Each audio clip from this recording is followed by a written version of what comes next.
Informasi pertama, saudara, hujan deras yang mengguyur Kabupaten Semarang, Jawa Tengah memperparah kerusakan di sebuah sekolah di Kecamatan Pringapus. Atap dan plafon di 4 kelas yang ambruk memaksa sekolah mengosongkan ruangan dan siswa terpaksa belajar secara bergantian.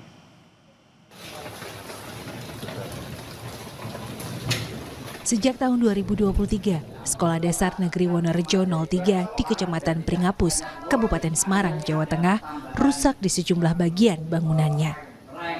Perbaikan dilakukan, tapi seadanya. Namun hujan deras yang mengguyur beberapa hari belakangan memperparah kerusakan.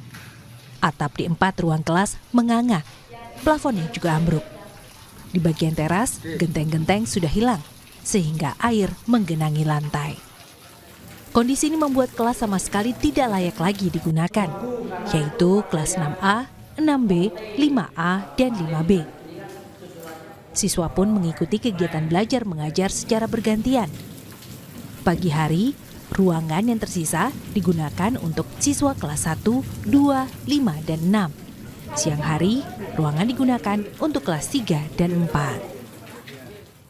Sudah hampir 2 tahun. Tetapi baru gres kemarin ambrol itu akhir bulan kemarin. Akhir September. Ya. Terus hujan deras ini juga berdampak ya, semakin bocor ya?